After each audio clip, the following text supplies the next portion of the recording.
Hello there, Instagram, my friends. Popping on to give a quick lesson for you before the sun goes down here in Los Angeles.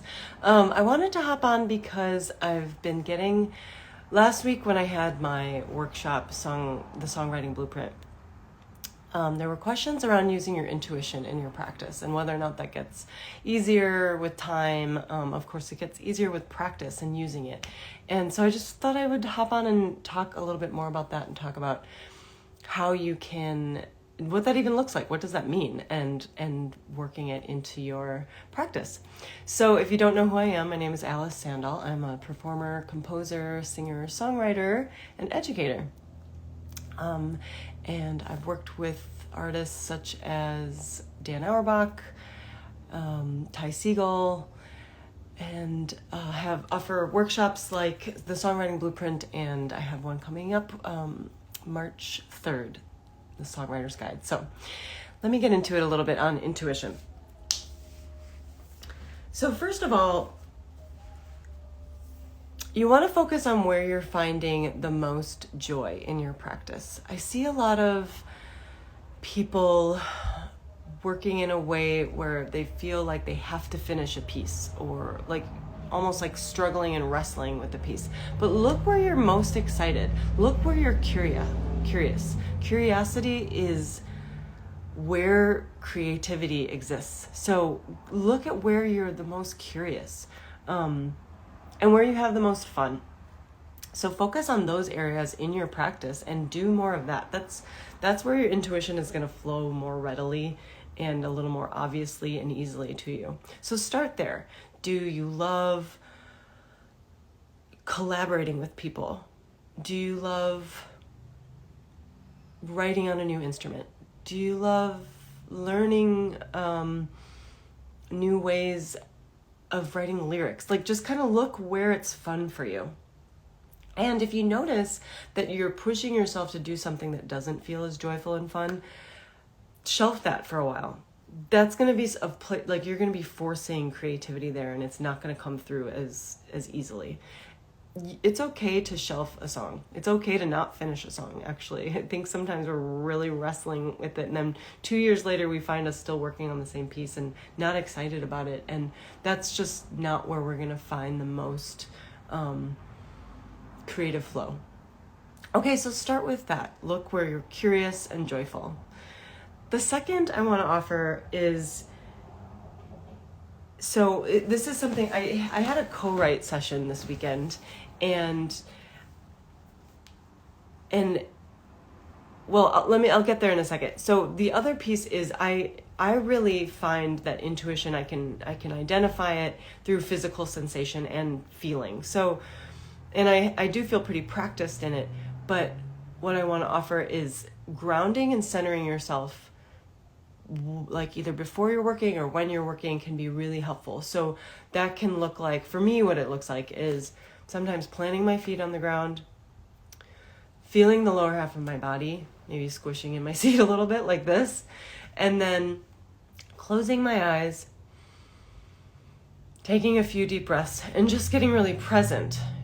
I'm in work mode. I'm not distracted by devices, distracted by a schedule or other things I need to be doing. So grounding first into the fact that you're about to do some work. And then as things come up, as decisions come up that you have to make or would like to make, you can get back to that grounded feeling and notice what sensations come up. This works a lot for me in the studio. So if you're mixing a record, for example, and you're in the mixing process, maybe you slow down, you ground, you sit with the choice for a moment and see how it feels. Like if there's a gut sensation, I feel a lot of the feelings around here in my body, and sometimes it's just an emotional feeling.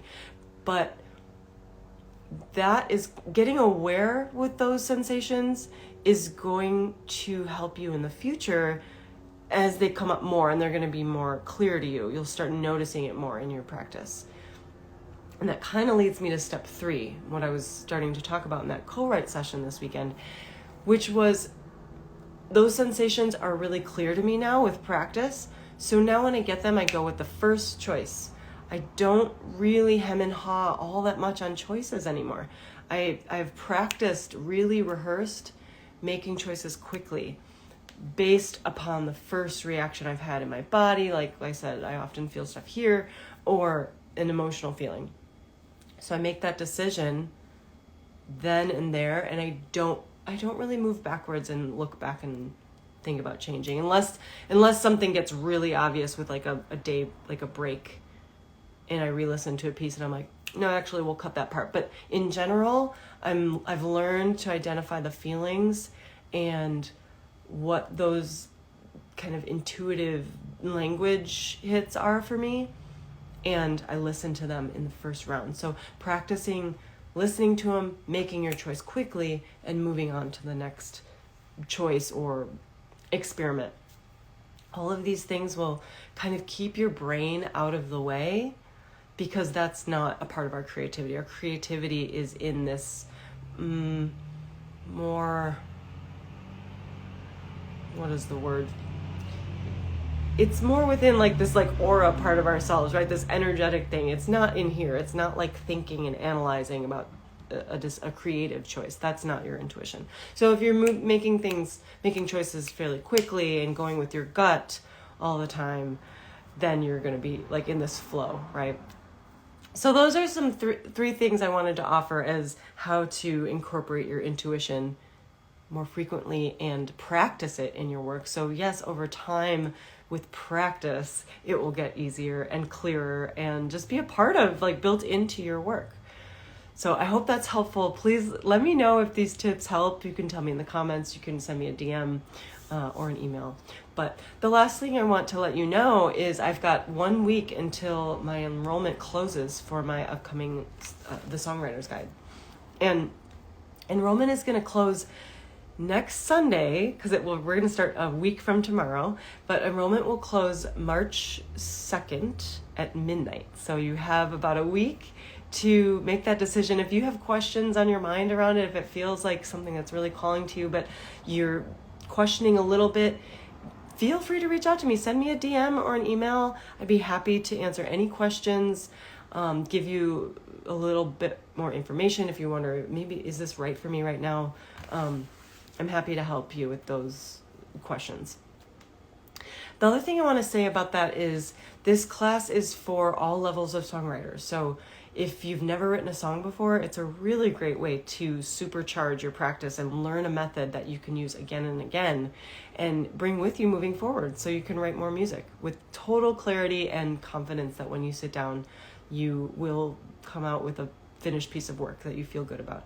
This is a very holistic program, so I really look at some of these things I talked about in this lesson.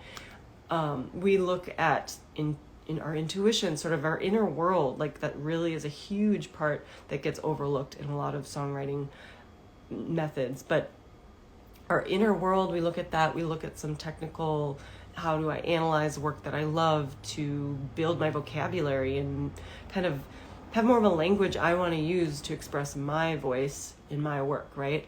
So all of that is in this method that you take with you moving forward. So it's for people that haven't written a song yet. It's if you're a seasoned songwriter, you'll definitely get a lot out of this as well. If you're kind of like looking for a little new like super boost to your practice, more tools to put into your toolbox, so to speak. And it's 4 weeks, so it's 4 weeks to a finished work, and you get some one-on-one time with me. It's also group meetings, some lectures around each module, and you finish with a song you love. I love seeing people move through this program and come out with this rad work that they get to share with the world happily and have a method that they take with them. So let me see, what else do I need to tell you about that? So it's Mondays, starting Monday, March 3rd. We have 4 meetings. We meet at 5 p.m. Pacific time. And if you can't make our meetings, that's totally fine. It's set up so that it works if you have to miss a meeting, so that it's just as effective through watching the replays.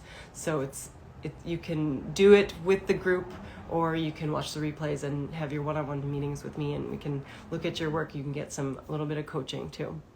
The last thing I really want to say here is that the first 3 that enroll get a bonus coaching call with me. So within the program, there is a coaching call, but if you're first of the 3 to enroll, you get a bonus one. So you get a little extra time with me to really just make sure you go through this program feeling ready to extract every bit of knowledge and support in the whole month we have together. So again, if you have questions, drop me a note, please. The Songwriter's Guide, your method for the future, and always to make some new music. Thanks for joining me here, guys. Let me know if you liked those tips, what else you want to hear from me. I love hearing back from you, and I will see you in class. I hope I'll leave the link. It is in my bio, so you can find it there, and I'll leave that there for you guys to click and read more about that. All right, have a great Sunday. Bye-bye.